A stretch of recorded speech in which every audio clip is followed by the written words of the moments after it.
Hello, this is Liv from the future. We had some technical difficulties during our initial attempt at recording the bonus podcast. We got it right the second time, but if the first few minutes sound a bit rehearsed, well, just imagine how good we'd sound if it took 3 tries. Anyway, enjoy the episode. And now, a word from our sponsors. This episode is brought to you by the Russian Embassy. Do you need more time in your life to play a one-day Ascension? Don't just line up your voter and spooky raven modulos. Dig stab in real life by moving to Moscow, where rollover happens at 6 a.m. Moving to Moscow, a completely reasonable way to optimize.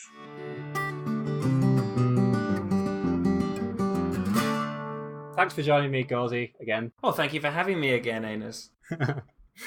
Okay, ask you a question that we probably should have started with in the first place. Well, so looking at the Ascension database, this is not the first time that a hardcore unrestricted has been done in one day, but they do seem to be extremely rare. So I thought before you went through your run this time, you could talk about why that is and why it's possible but rare. Hardcore unrestricted one-day runs have happened exactly 3 times, 2 times not including my own run. And the reason why my run is a little bit different is because my run is no Feast of Boris, and the other 2 use Feast of Boris. And as I'm sure everyone's aware, Feast of Boris is quote-unquote free plus 15 fullness.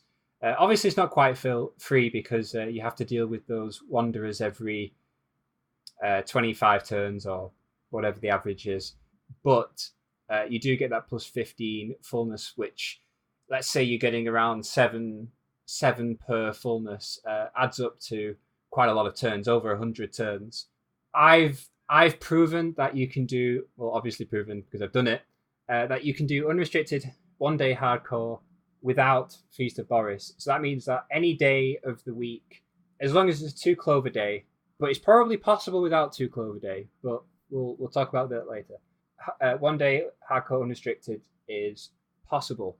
It requires luck. It requires decent RNG, not exceptional RNG, but still decent RNG. So you probably couldn't get this absolutely every run at the current state of the game. Maybe in like a year when we've got, like something that makes the saver look like it's pathetic or something, or like a new deck of cards or something. Did you rely on a specific vote monster?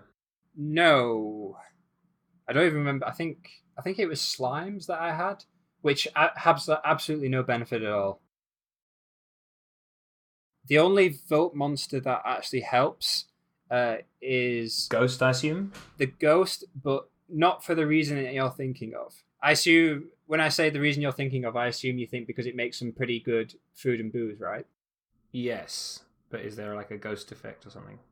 Yes, so the turd key from the Abu Peak are 100% runaways from ghosts.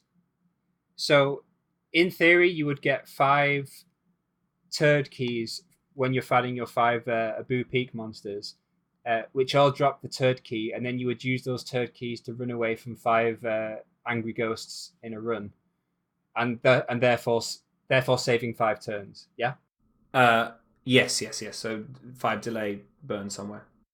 Yeah, something like that. Or you could use one on a played ghost, which is, I believe, the only ghost in run that I can think of outside of the Abu Peak. Outside of that, you always like encounter and don't want to encounter. I think that's the only ghost. Maybe is the Banshee, is the library Banshee ghost? I don't know. No, and Lift is agreeing with you in Discord. Right. Is this in podcast chat? Here it is. Yeah, in podcast chat. I should probably read podcast chat. Okay, there we go. Yeah, Twitch chat sucks. Just look at podcast chat. Lift pointed out that the next best after Ghost is probably Mutants, because Mutants obviously give you kind of bonus stuff, but the best scenario is that you get Stone Wool, but because we're getting Stone Wool from the deck of cards, you need 3. You'd have to roll Stone Wool 3 turns to save a deck of cards cheat, which means that it doesn't really save a turn. The next best after that, I guess, is dirty pear or something, like a dirty pear roll. A 50 what is it? 50 ways to bereave your someone plus sleaze buff. Yes. Maybe a big plus item buff, but yeah, otherwise marginal. But anyway, so that's the vote monster, and then obviously before we found out we're having technical difficulties, we were talking about food. Well, you can just tell me this time, Gausie. What do you notice about food, and why is that the case? Well, the first thing I noticed when I looked at this food without any prompting whatsoever is that you've used only one fullness food, which I wouldn't expect because... Oh, wait, it's a hardcore, so pulling actually is not irrelevant. But still, you have to find that many more individual food items, so it's unexpected. Mm-hmm. And then what's the reason, which obviously you already know now? Yeah, the first thing that comes to my mind straight away with my excellent ability to do a one-day hardcore run in unrestricted would be that you have so many extra opportunities to use special seasoning for additional turn generation. Yeah. So looking at this spreadsheet, you get an extra 17 turns, which is obviously the number of food items that you're eating times 1, which then gives you the amount of seasoning you get. Blah, blah, blah. Insert quote here that Slaw said that it might not be just a +1. It's probably some formula that is much harder to work out, but kind of looks like it's +1 per food that you eat. But yeah, we don't know. To get those special seasonings, then you have to do like 17 times 11 adventures. Yes.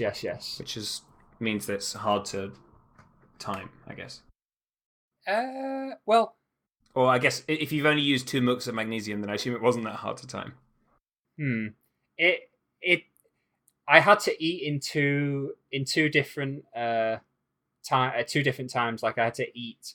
I think I got to 9 that I had to, and then I had to eat, and then I ate the rest later on, just because of how the timing worked. It also means that you don't get and you don't use any nightmare fuel, but nightmare fuel is at best case 1 turn saved per nightmare fuel anyway.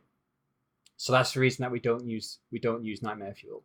But isn't it? Well, it's nightmare fuel's 1 turn saved per 11 adventures, but then special seasoning is 1 turn gained per 11 adventures. Yes, like one turn generated. Sorry, but it costs a spleen, which obviously is turns in unrestricted.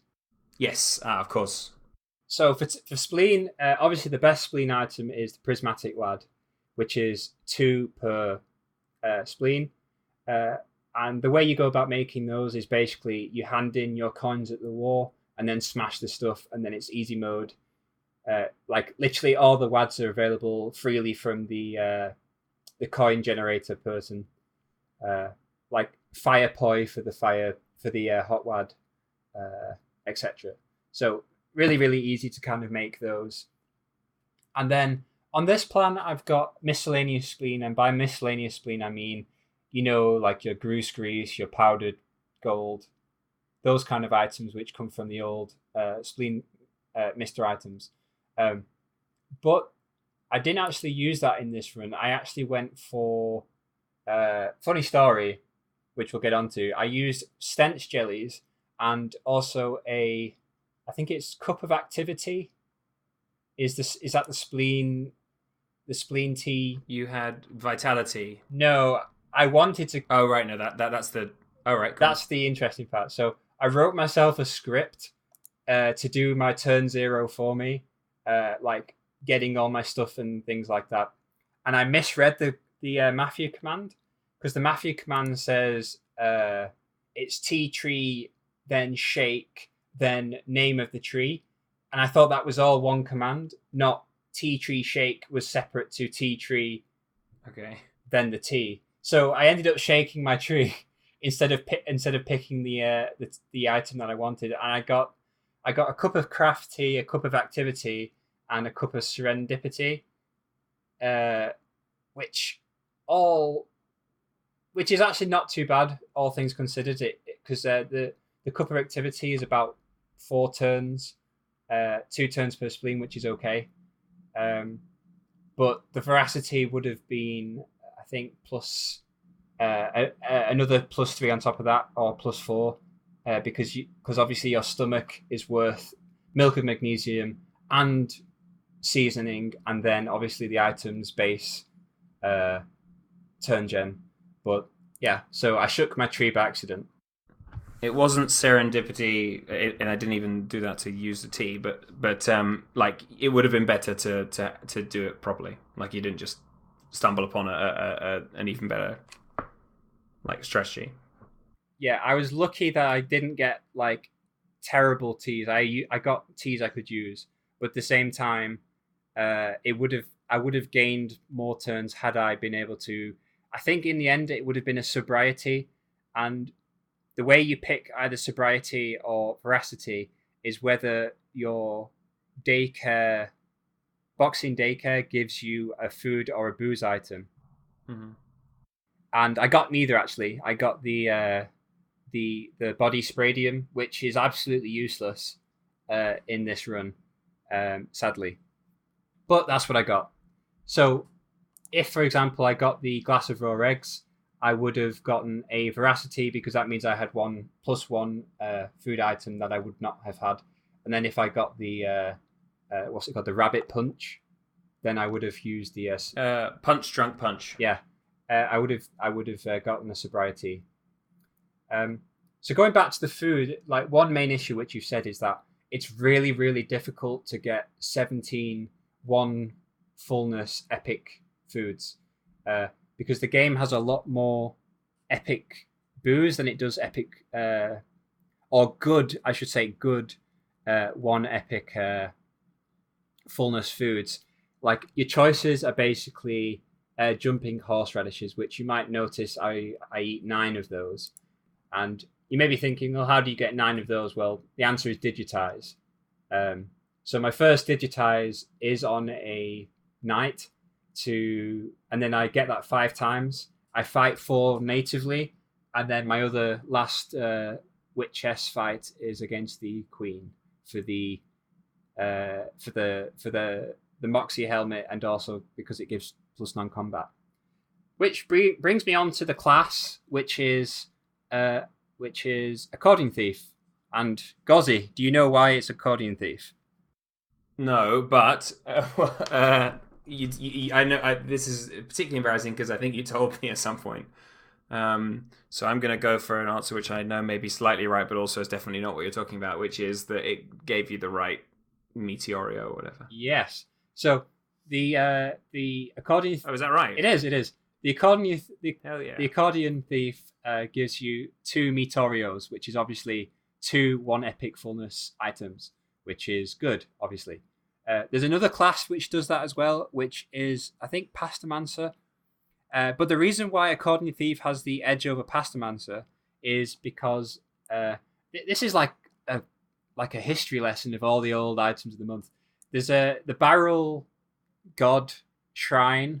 Have you ever heard of that, Gausie? I have. I considered buying it and then haven't. Yeah. Well, that gives you a choice of 3 different items, but it also has a class-specific buff.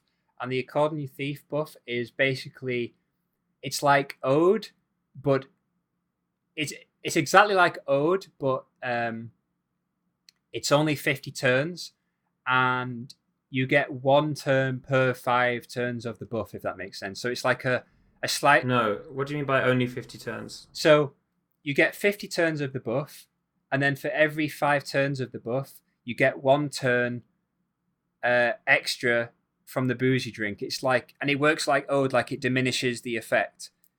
So that means that I get plus 10 turns from this buff, which is like a second Ode, as it were. Does that make sense? Yeah, absolutely. It's cool. It's called Barrel Poker or something like that, which is from the Barrel God Shrine. So that's why AT has the edge over Pastomancer. Otherwise, it would be the fact that Pickpocket as a Moxie class is actually marginally useful because we use a lot of runaways, which we're going to talk about in a little bit. So, was there any benefit to having more efficient song casting? I guess very, very tiny. Because you actually can not pickpocket. You've got the special steel accordion mechanic. There is an accordion from, I think, a hippie, which is like 19 turns per cast, which saves a little bit of meat. But meat wasn't really a problem after turn, I don't know, let's say 50, because I actually spend, I think, 90k in the run just to buy stuff that I need. More than 90k, I think. Yeah, It's over. What did I see that looked really expensive? The Flivers, which is a VIP. Yeah, the Fliver, that was it. From the Speakeasy. I drink 3 of those, which are 20k each. I also eat 23 magical sausages, which is 30k. If it were a Saturday and I was being absolutely awful, I would spend 10k on the stuffed pocket watch. But luckily, I never had to do that. But if you're ever planning to do a one-day hardcore run, you probably want to do it on a Saturday, for a 50-50 chance of getting turns. Then obviously a 50% chance. That was for a while. That was your big. I can do it because of this. Yes. But luckily, I didn't need that.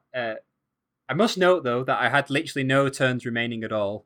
So I beat the Naughty Sorcery on my very last turn. Partly because my turn generation was lower than expected, and I was missing like 3 magical sausages because my plan is very, very tight. It's 413 turns total, which includes 23 sausages, and then all the other stuff like the barrel poker, which we've talked about, the borrowed time from the Smith's Tome, stone wool gives you +3, numerology gives you 6. Yeah. So it's very. So is it 413 turns? Yes. Because I think the KOLDB has you at like under 400 for some reason. Yes. So my run took 397 turns, but that's 16 turns under what I expected to make. Remember, I lost about 4 turns because I didn't get veracity. Oh, your plan was different to the outcome. Yes. Oh, well, that's really cool then. Yeah. So I generated fewer turns than I expected, and I also finished in fewer turns than I expected. So I guess that works out. But obviously, I was very close to failing because I had no turns left. And then, lastly, on the diet plan, you'll notice that I get a synthetic dog hair pill, a distension pill, and then obviously the cup of vitality, which you never got, and also stupor. So my last 7 turns at the end of the run were with the stupor, which is kind of silly. So I had to fight the wall of skin with the stupor. I had to fight the wall of meat with the stupor. The wall of... Was it Tau? I assume was it Tau killing for everything? Yes, because how many turns is the last part of the tower? Is it 6 turns? And those 6 turns obviously were generated by the stupor. Yeah, very, very close. So the synthetic dog hair pill and the distension pill are both from the what's it called? The little xenomorph. The xenomorph babies, yeah, little xenomorph. Yeah, the little xenomorph, which gives you the transporter transponder. Yeah, you've done your homework. And then that's where I use my duplicate. I fight a elven survivor. I duplicate it, and then I use a yellow ray, and then that gives me 2 maps. And then I use the maps, 1 for the synthetic dog hair pill, 1 for the distension pill. So it's 3 turns cost to generate around 14 to 15 turns, something like that. So, I'm getting about 11 turns in total there, which is quite nice. It's awesome. Yeah. One important thing is that you have to eat the spaghetti breakfast first. Luckily, I didn't mess up with that, because if you don't eat that spaghetti breakfast first, you'll be really hurting to get another epic fullness food. I have some backups, which was, let's see, actual tapas is probably the worst one. Bag of quap. I was going to go for a knob pasty, That's the lunchboxing semi-rare from Cobb's Knob. Gruyere Egg Omelette was a backup as well, but not really because obviously it's not one fullness. Browser Cookie is actually, even though we think of it as being like 4. Yeah, we think of it being a really good food. It's actually, it works out a lot worse because it's so big. And the numbers here, as you can see, my jumping horseradishes were about 5.5 base, but then +1 each from the seasoning, and then the browser cookie obviously is only 5.25 base actually, which is worse even before seasoning. Yeah. Ice rice from the Snow Joe, and then I time spinned it 3 times so I could eat 4 ice rices total, which was, I thought, quite interesting. And then Meteorios, the 2 that are getting run, and then obviously the 9 digitized jumping horseradishes. And so easy when you say it like that. Yeah. And then obviously for booze, but Astral Pilsners, Perfect Dark and Stormy, Cold One, Mysterious Island Iced Tea, and then obviously the 3 flivers, and then that's pretty much it for the turn generation. Just getting as many turns as possible, which, as it happens, was around 311 turns from food and booze alone, not counting sausages. Awesome. So, some history about how this all happened is that we made a dark gift spreadsheet to check the average number of turns to make a run, because at the time Booyah Cookie had made a really, really, really fast run. It was like 2:454 before Saber, and we were thinking, how on earth are we ever going to beat this run? We need to figure out what kind of RNG we'd need to beat it. So that's the reason why we made this spreadsheet. And then I took that spreadsheet and then applied it to unrestricted, because basically no one had thought about unrestricted before without Feast of Boris, because it just seems like such an impossible task. But then when I looked at the numbers, like the average turns that you need for each zone, compared to like a rough kind of, at the time, very, very rough diet, it looked like it was within the realms of feasibility, at least with, like, meme stuff like the stuffed pocket watch, which would be awful. I was going to say, so does that mean that if you were on the Feast of Boris, then you could still do this really low turn? You could do an even lower turn count just by not having to collect the distension pill, not having to think necessarily about the tea tree to for your stomach and that. Well, actually, that's not relevant, but yeah. Yes and no, because the but the Wanderers, quote unquote, cost a turn, but I have written a script which puts those for free in the Copperhead, because obviously you can check every turn against the super likely. So if you get the super likely that to accept the quest, you reject, go somewhere else, and then the script goes there every turn to check whether that's your Feast of Boris monster turn, which costs you no turns, burns delay, etc. So you can do that for at least 12 turns. So that's 12 of them that are not going to hurt you too much. You can then push. And they're every 25-ish? Every 25 turns, yeah. And then there's another... Right. There's another couple that you can push forward with the Shore. Like, you go... That's already 300 turns of monsters. Yes. So the Shore, you can do like a Shore for 3 turns, and then that pushes it back 3 turns, and then go somewhere, see if you get one. If you don't, you do another 3 turns in the Shore, and it pushes it back. Saber copies also happened before Feast of Boris monsters, I believe. So you can push them back with that. So there are some options. So I guess in an actual Feast of Boris run, the Feast of Boris monsters would probably cost you at most 3 to 5 turns if you're doing it properly, and then as few as no turns if you're super, super careful about it. Near the end of the run, you probably can't avoid one in a non-delay zone, but in theory, you could have a run where Feast of Boris monsters help you the entire time.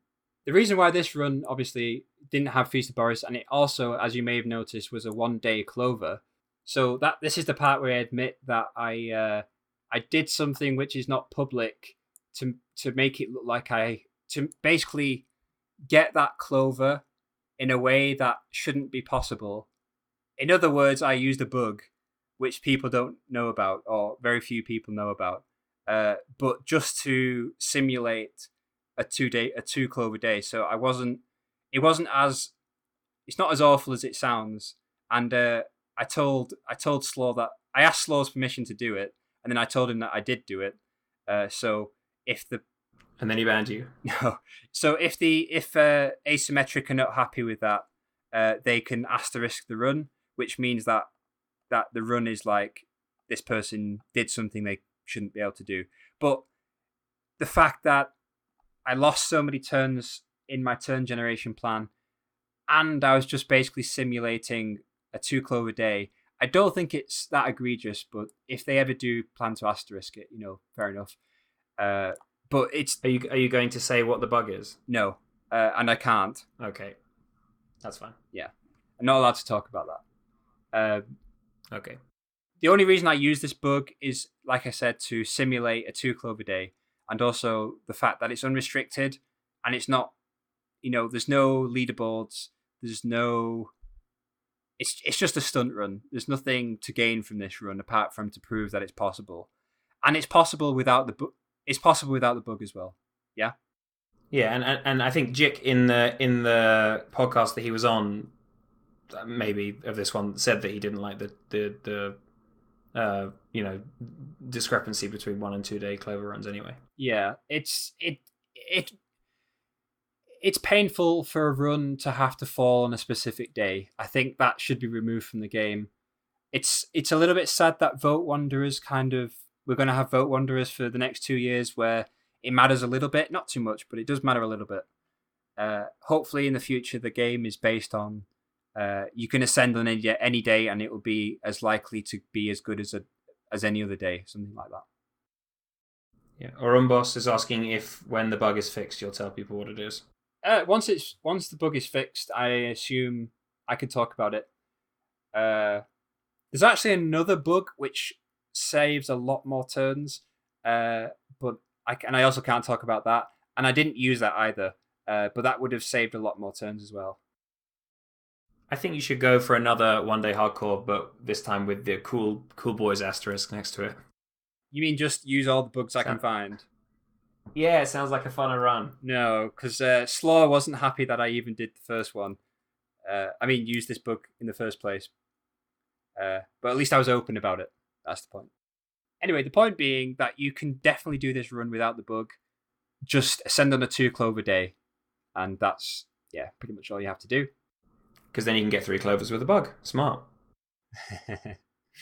So, I looked at the numbers and it looked like it was possible. So one of the main strats is the Bandersnatch, the Frumious Bandersnatch. And I think I actually talked to you about this, Gausie, so maybe you can explain how that works. Okay. So it was to do with ridiculous amounts of familiar experience. Yeah. Right, so when you cast a certain... Because I have the Bandersnatch, and even though it came out while I was on hiatus from the game, and I only really ever use it for the Ode Runaway. So my knowledge of actually how it works is very, very limited. But there's a spell that you cast. Every time you cast it, you increase your familiar experience, and you did it like every round to basically get up to 20 pounds of weight extremely quickly. Is that right? That is absolutely the correct case. So the Frumious Bandersnatch, I'm going to open up the wiki page here, is obviously an old item of the month where you get runaways based on weight divided by 5. Same counter. Of course, that's from the poem. Okay, here we go. Oh, that's also from the poem. Sometimes I type things on Google thinking it'll come up straight away with the KOL equivalent, and then I realize, that's not how the world works. Yeah, there's not a special KOL Google. Except I guess you could just go to the wiki. Yeah. So basically, you get a runaway per 5 weight, and you can get to £20 super, super quickly if you cast one of 2 spells, one of which is Cannelloni Cannon, the other of which is Wave of Source. And there's one more, which is once per combat, which is Source... No, Mortar Shell, Stuff Mortar Shell, which gives +2, but only once per combat. Oh, Source Storm also, but Source Storm is actually cheaper. But the reason that I use harder to not kill the enemy. Yeah, I use Cannelloni Cannon because you can tune Pastomancer spells, obviously. So what you do is that you tune it to cold, and then you fight the Snow Joe monster, and then you cast it 30 times against the Snow Joe monster for 1 damage each, and then you finish it off, with like an attack or another spell. Yeah, and you refused to do this with a Mafia script. Well, and so we sat and spoke on a chat while you just did all of these 30 turns manually. Well, I did half do it manually, and then I actually had a macro, but then on the run before this one, the macro, I died. My safety check for dying somehow didn't work or something, and I actually died, so I lost a turn, which was very upsetting. But on my actual run, that didn't happen. So I do have a macro for that, which is like before round 29, it just casts Cannelloni Cannon, and then it finishes it off with something. So you do that for 30 rounds, and then you get 30 familiar experience, or 33, actually. A bit less. No, it's 32, because you have to use 1 round for sing-along, 1 round for using the stink bugs to actually kill the monster with a spell at the end. So you actually... It's 31 experience per Snow Joe fight. And then you actually need more than those 10 Snow Joe fights, because you need 400 experience total. So you actually do it for your first Protonic Accelerator Pack Ghost with the spooky damage one, and also your Sausage Goblin with Sleaze. So basically, these elemental monsters, you tune it to their element, and then you cast that, and then you get 400 familiar experience in around 15 fights or something like that. And that gives you £20, which is 4 runaways. So all this just to save 4 turns, Gauzy. It's awesome. It's what needs to be done. And it costs a lot of MP as well. 150 MP per fight. So that's where I was spending my chateau rests to get the MP, so I could afford to cast it 30 times in a fight. So in the end, I actually got 28 Bandersnatch runs, and one of which was from the Spoon. So the Spoon confirmed made hardcore one day possible. That's why it's the greatest item of the month in 2019 so far. But not really. Anyway. I also fought Stephen in run. Stephen Spooky Raven, because he gives 15 familiar weight for 1 turn. So that's 2 runaways for the cost of 1 turn. 2 net runaways. 3 total, and then it costs 1 turn, obviously. So, yep, I did that. And then the very last runaways were with Meteor Showered. So I cast 4 Meteor Showers over 4 runaways. So you cast it, run away, cast it, run away, cast it, run away for the last 4. And then that brought me up to 28 total. I used, I think it was 5 Stench Jellies. One thing I didn't use is that the Machine Elf, it allows you to duplicate 1 potion, food item, or booze at the cost of 1 turn. But I couldn't actually think of anything that I would want to copy. The best thing I could think of was either a Power Pill, which would give me 1 more turn of Steely Eyed Squint from a free kill. Also, maybe a Stench Jelly, which would be like 0.5 turns net. But then again, no, because it would also cost that one spleen. I think one of the best ones was Prismatic Wad, to get another Prismatic Wad, but as I told you all before, I messed up my tea tree, so I had that 2 spleen item, which fit very, very nicely into the 5 stench jellies I got, and I also got a mojo filter, quote unquote, for free. So that made my spleen perfectly 16. So yeah, one really interesting thing is that in the past we used to digitize Green Up Soldiers, but the reason Green Up Soldier was not the choice here is because you need almost 2,000 item percent to get the bomb, and then the bomb is only 90% success rate. So I thought of a way, how can I get 2 turns out of how can I get 2 turns out of my digitizers? And then I thought of something really, really weird and memey, which was sausage goblins.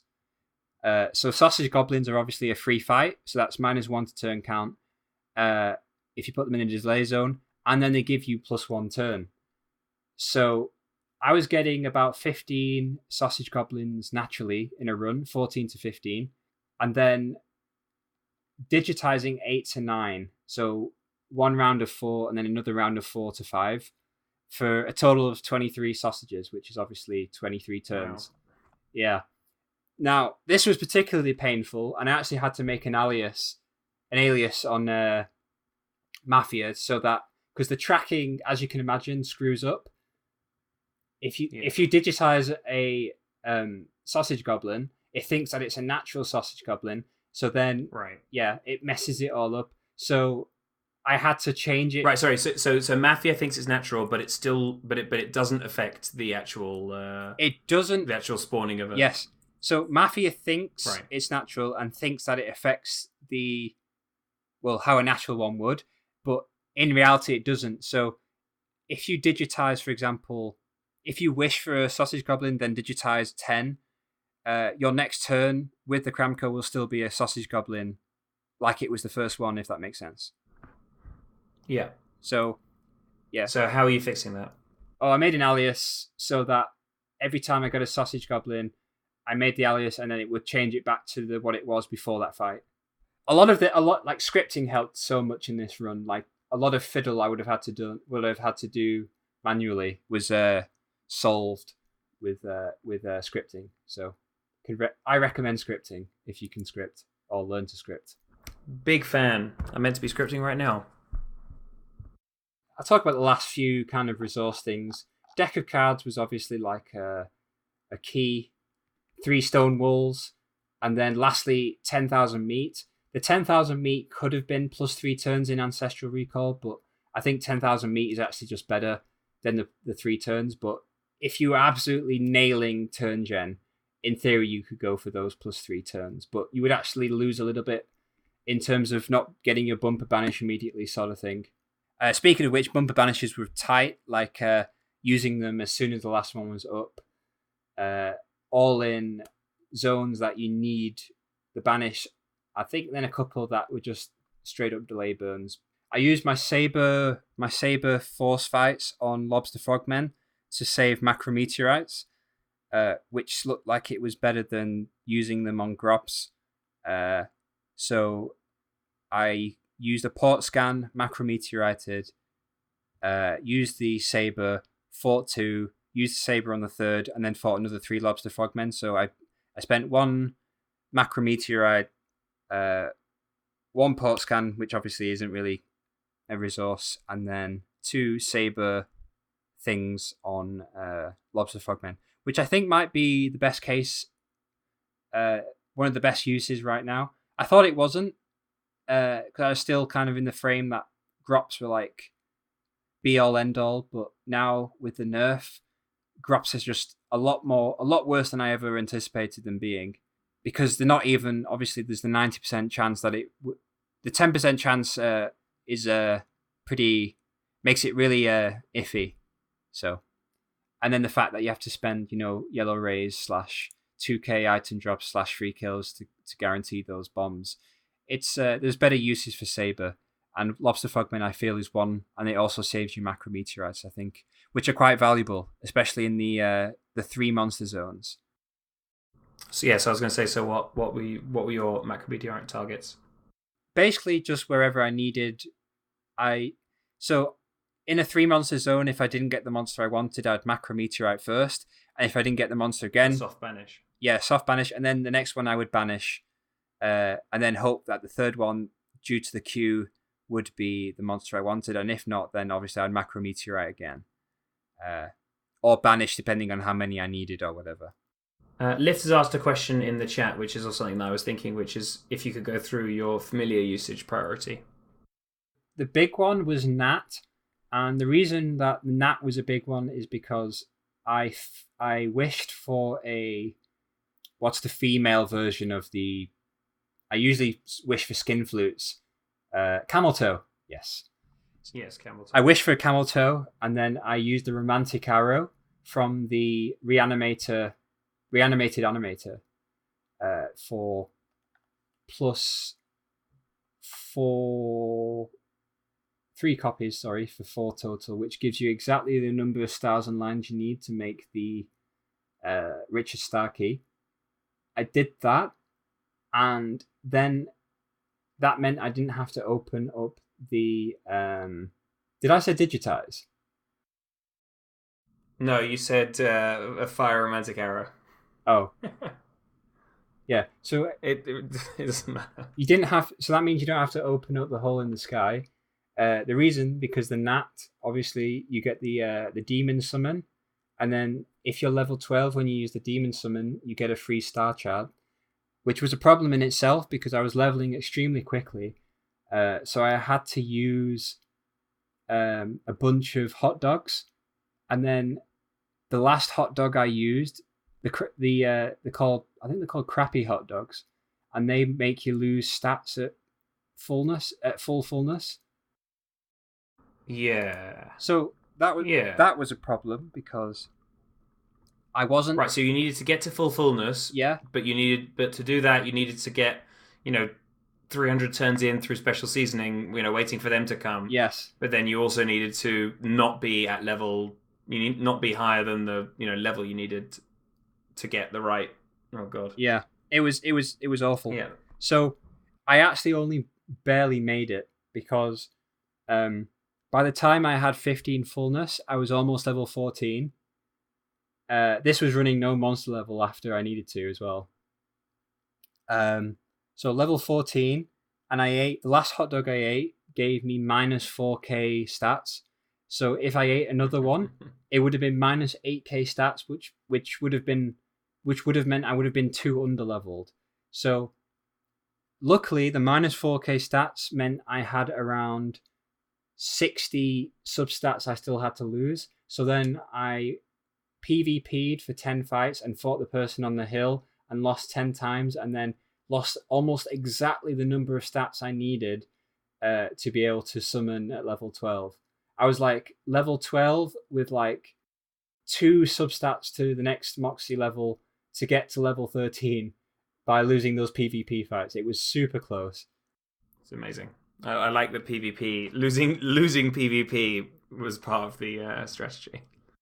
Yeah. I actually sent the guy, I think he was Anchovies or something, who was on the hill. I sent him a message saying, I'm really sorry for the spam, but I had to lose 60 main stat or whatever. Yeah. They didn't reply, so maybe they were angry about it. I'm not sure. But super, super close. I also learned that that detrimental stat effects are boosted by plus experience. So, the love earring. If you wear the love earring whilst you eat basic hot dogs, you lose 10% more stats. That's really interesting and makes sense. I guess you'd have to probably explicitly code that to not be the case. Yeah, but... and I forgot about that. So if I'd actually worn my love earring as I ate those hot dogs, I would have been okay. But I didn't realize. But then I put my love earring on as I PvP'd, and then instead of losing 5 substat Moxie substats per fight lost, I actually lost between 6 to 7, which actually... And you noticed that? Yes, which meant because I Right. actually did this before, and I remembered that it did work like that. Right. So this wasn't like mid-run spading. No, I did remember that it worked. Anyway, so I lost. The reason that I was able to summon the star chart is because A, PvP, and B, because love earrings work against detrimental stats. So yeah, interesting. And I didn't have a free fax because my last fax was used on a ninja assassin, because you can still fax those even though you can't wish for those. I got one naturally, which I enameranged, and then I faxed one in for the last one because I got the, obviously 1 day Shen is ninjas, so after I got the snake in the Shen zone, I just faxed in the ninja assassin. So I had absolutely no way to get the astronomer apart from open up the hole in the sky, which obviously costs a turn to open it up at the very least, and then at least a turn to find it, if not a lot more. So yeah, it probably the run definitely would have failed because obviously I had no turns left if that happened. If anything had gone wrong. I actually wasted 3 turns as well because I forgot to get my diary before I burnt the delay in the ballroom. So I burnt 5 turns in the ballroom, and then I spent 2 turns. I was like, was this super likely? And then I was like, oh god, I forgot the diary. And then yeah, I forgot the diary. So plus 3 turns because I went to the bedroom for my Steven Lights Out adventure, and then I clicked adventure again like an idiot. I think we've all done that though. Well, in my last run, I used 2 crazy random summers. I used a pocket wish to get stone faced, and then realized that I hadn't received the diary yet. So I was like, it was terrible.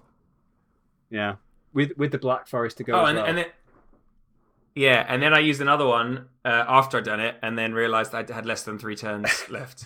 I just was very mad. And then the next day you did it again, and then realized you didn't have the hidden temple open. Yeah. So numerology was the frat, the 151st frat guy, as it always is, and then 6 turns, because perfume obviously is only 1 turn gained, saved, rather than 2 turns over that gained by using the numerology 69. My other 2, this is really interesting, is that my first summon was a borrowed time, which is kind of obvious, right? Tome summon. And then my second 2 tome summons were smiths, and not for the reason you're thinking. Like, the first reason is that if you can actually have the bass clarinet in one hand, and then the Shakespeare's accordion in the other hand, which gives you like plus 160 moxie percent, which is nice for leveling. But the real bonus is that also, and the lights, the lights out thing, not lights out. What's it called? The I don't know. I don't like the Smiths. Let's see, what is it? I like the Smiths tone, but not the. There's a light.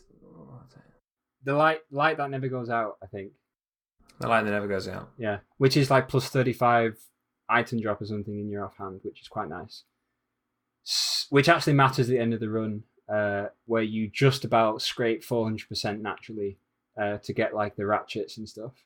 But the real bonus is that after you're done with those items, you can smash them, and when you smash them, it turns into the smithereens, which you turn into another free banish runaway.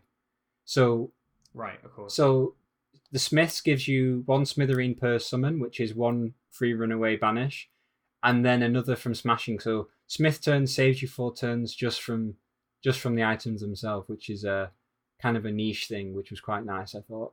Turns out Smith's pretty good. Liff said, was I happy with that compared to my Kitten Burglar's familiar equipment? Yes, and also, believe it or not, I only managed to use 1 heist. Or was it 2 heists?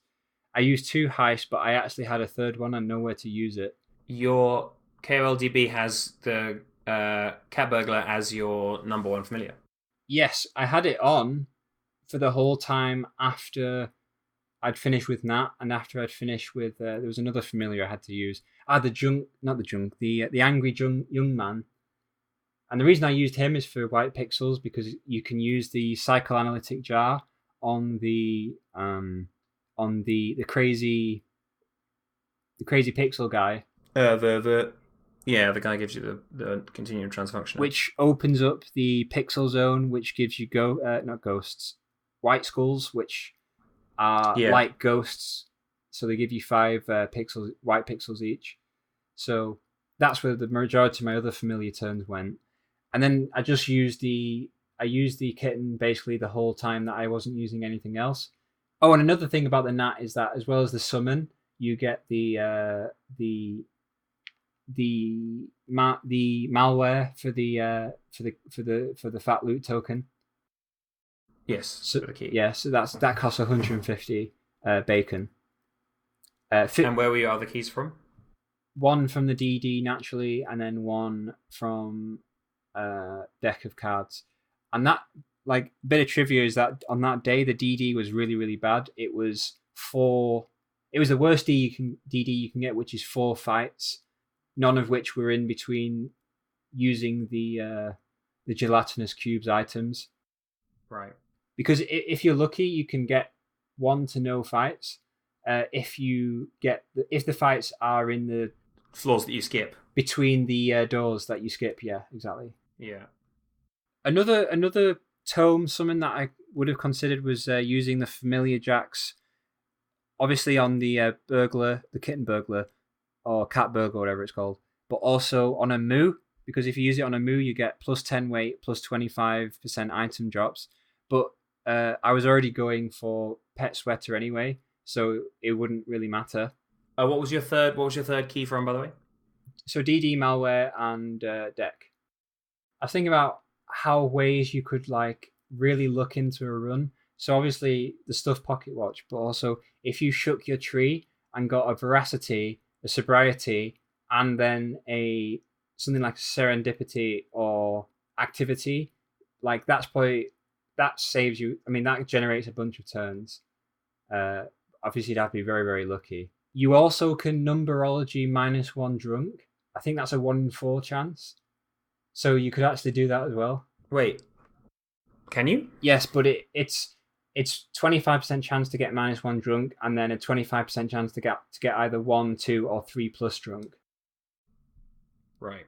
So if you fail, you basically you've thrown away the run. Yeah. Are there any any other kind of resources that are obvious that I'm missing? Free fights were used on extending Steely-Eyed Squint against Grops, which is basically standard. I had let me see how many sources of free fights I had. So 3 shattering punches, 3 X-rays, 2 power pick pills, 1 more power pill if I duplicated it, which is probably like a gain of like 0. something. Glatt cables are also free kills, but don't count in the same way because obviously it's just in that one zone. 1 Asden missile. I forgot to use my Asden missile on a Grops, so I actually ended up using it on my duplicated Elven survivors for the maps, which is slightly worse. Lift is asking about your clover usage. So clover usage was 1 clover for the wand, and then the rest of the clovers were in the protesters. In another run, in this run, I didn't actually get a Ratty cap, and you need the Ratty cap to be able to hit the threshold to get a 3 clover protesters. So I actually had a 4 clover protesters, so I had to get my barrel. You can get 1 clover with 1 crank from the barrel if you have the barrel god. So I had to get that one to be able to do the protesters with 4 clovers. It is possible with 3 clovers.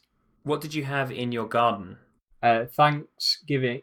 That's a good point. Thanksgiving, and you only get 3 cashews as a Cauldron Thief, and 3 of those cashews go towards the gravy boat, which saves 4 turns. The groat. Yeah, the groat, which saves 4 turns because you don't use any nightmare fuel, so it's just a flat 4 turns saved. What's it called? The correspondence thing. Affirmation, which basically did very little, just plus 30 monster level. Oh, I used my affirmation skill and I got +5 non-combat. Well, +1 really, because I was obviously already at the cap. But it was not at the most opportune time because I was hoping for always be collecting, so I wasted a bunch of it on the battlefield. I did make use of it. I made use of a little bit, so it might have saved me like a turn overall. And the other thing Lift asked about is your Zeppelin tactics. Oh, whether I used sabers there? No, I used 2 sabers on Lobster Frogman, and then I used 3 on my Green Up Soldier, which was in my Green Up Soldier, which is in my chateau. So once I was ready to fight those, I just fought it, and against all the Green Ops soldiers that I wasn't killing, I used Exoskeleton for the pickpocket chance. And if not that, I used the jellyfish to get a free jelly or a chance at a free jelly. Did you use all of your hug pockets, your V pockets? I did. One of which was against 2 of which against a Banshee Librarian. One of them failed. The second one went through because you have a 50% chance of getting the killing jar, and it saved me a banish as well. Yeah, because I did. Oh no, it didn't save me banish because I did banish after that one. And I also used one on so I used a pickpocket for the first book bat that I fought. I used pickpocket, and then it didn't give me the tattered scrap. So then I used the exoskeleton pickpocket, got the tattered scrap, and then I banished. So that actually saved me a turn as well because it didn't fail. What was the oldest item of the month that you had was fundamental to the strategy? Maybe Libram of Divine Favors. That gave me 2 or 3 free runaways through the Divine Champagne Popper. Any Mayfly bait? No, I doubt it. Any Mayfly Sorry? bait? I was going to ask, but I doubt it. Also, that was later anyway. No.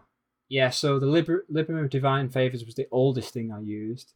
Bandersnatch obviously saved me 20.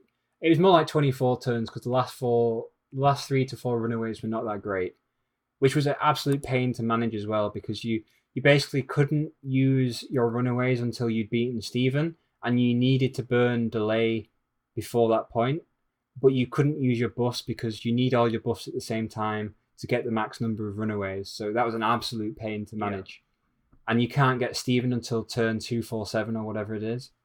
So that was really a really big pain to manage. But the Bandersnatch saved 28 turns on its own. Oh, the hipster turned 7, saved 7 turns. Lift has just asked the question that I was going to ask as well. The hipster saved how many turns? 7 turns, obviously, from the 7 fights it gives you. So, yeah, Lift has alluded to the question I was going to ask about the greatest resource of all, which is your time. Oh, so what was your average, in the IRL time per turn? How long did it take overall? All that kind of thing. And yeah, Lift asked what your time management tips were. Well, I ascended around 2 or 3 p.m. and I finished 9 a.m. the next day, but that was doing other things as well. But at least 12 hours of solid play. Wow. But probably more than 12 hours of solid play, but I did do other things as well. Tips for people who want to attempt this. I'd be happy to help anyone who's interested in doing this. I'd be more than happy to kind of help them plan and give some pointers and stuff. This isn't I'm very, very open for people to do this, and we'll give them tips and tricks that I used and everything. The only thing I can't talk about is bugs. But otherwise, I'm more than happy to help people to do this. It's just a case of getting the right RNG. Not quite perfect play, because obviously I made some mistakes, but almost perfect play with RNG is pivotal to doing this run. The hardest thing is A, time, and B, getting the band of runaways to line up, and C, getting a decent Friars and a decent Spooky Forest, the 2 big ones.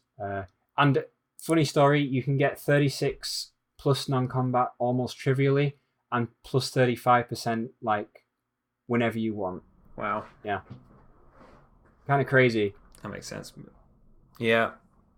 And that's just from items in hardcore. That's wild. That's like easily, readily available stuff. Is like 35% is your baseline.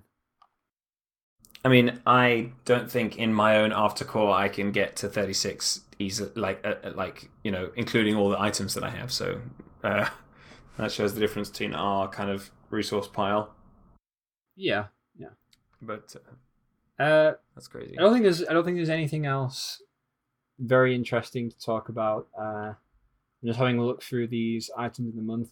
It's almost 2 in real life minutes per turn, by the way, that means. Yeah. Oh, one last thing I'll talk about is wishes. Mountain Man, Camel Toe, and Dirty Pair. And if anyone doesn't know, Bend Hell doubles Dirty Pair. So you don't need 50 ways to bereave your lover to get a 4-turn or a 3-turn Clover Protesters. It's possible to get a 3-turn Protesters with just Bend Hell and Dirty Pair. But it does cost you a Stonewall extender for 3 turns. So you get Bend Hell, and then you extend it by 3 turns. Otherwise, it would just be 1 turn, right? The last little niche strategy, I think. Lift.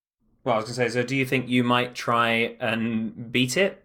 Or do you think that's you done with hardcore no restrictions for now, for a while? If something makes it so that it's a lot easier to do, like a year's worth of items or something like that, maybe I'll do it again, or figure out how easy it is to do it, and then possibly write a script so that it just does 1 day hardcore, which is very far off now, but maybe it's possible in the future. Because right now you do need decent RNG. There is a little bit of wriggle room, but it's not much, and you need to have decent goblin rolls, sausage goblin rolls, that is, decent food rolls. It should be noted I got really poor rolls on my food, like almost lowest on all of them. Like as I said before, 16 turns, less than average of what I proposed I would get. 4 of which is accounted by the not 4, really, like more like 2. No, it is 4. Yeah, 4ish. 4ish is accounted by not getting the veracity tea. Sorry. You might have said it already in the course of the show, but were there any like really, really good RNG, just really, really surprisingly good RNG rolls for you? I think I got 2 non-combats in a row immediately from the Friar Zone, which A meant I didn't get the +10 combat, which means I didn't have to fiddle with the latte, and B, I got 2 in a row, so that was pretty good. And then in the Friar Zones, I actually used a stench jelly on the last non-combat for all the zones, because I used 5 stench jellies, 1 in the basement, 3 in the Friars, or was it 4 in the Friars? I might have used 2 in one zone or something like that. Yeah, and I got a natural top floor castle top floor non-combat whilst looking for the snake. Awesome. Yeah, so that was quite good. I actually had quite a bad billiards room. I think my airship was a little bit over as well. A lot of the RNG is mitigated with the stench jellies as well. The one thing is, like, obviously Spooky Forest, if you get a terrible Spooky Forest, you'll be hard pressed to finish the run if you don't get good rolls. But if you get good rolls, and also if you get a food or booze item from the Boxing Day clinic or whatever it's called, that's a big plus. Daycare, yeah. That's a big bonus, and I didn't get that. But yeah, I think that's about everything. Hopefully, this made more sense than it felt like I was just rambling for most of it. Well, I mean, I'd been following your previous attempts, but I was entirely absent for this one, and I have a good understanding of what was going on. So, yeah, I think you did a pretty good job. Yeah, and it sounds like it was very hard work. It was, and one thing I'd like to share before I close off is that I have made, with the help of Philemon, a Friar zone simulator, and you can input how much non-combat you have. You can input how many stench jellies you have, and it'll calculate based on all that stuff the average number of turns that it would require to complete the fryers, and also how many turns average your stench jellies save. So obviously at lower non-combats, jellies save about 15 non-combat plus non-combat. Your stench jellies save around 4.6 each, or sorry, 3.6 each, which is nuts. And then when you're at 30% non-combat, they're only saving 1.5 each. But I will link that in the Discord and also maybe in Hardcore or something. But you've had a look at it and it's Gausie approved, right? It is Gausie approved. I've already rewritten it slightly differently, but it definitely seems about right. Excellent. Okay. Thank you, everybody. Hopefully this was interesting and wasn't just me rambling. All right. Well, thanks again, Gausie. Thank you so much for having me on. I'm really happy to be here after having listened to the show so much. Maybe you'll be on again in the secret thing we're planning, maybe. Yeah, once we've done the secret thing, then we can make it no longer a secret by doing it here. Excellent. Bye-bye, everyone. Bye-bye, everyone. Thanks for listening.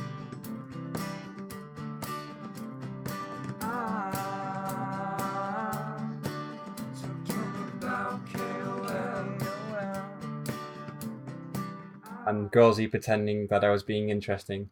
However long it's been. Has it been an hour and a half? No, it's been an hour and 10 on this recording, but it's also a little bit of faff at the beginning. So it's about an hour.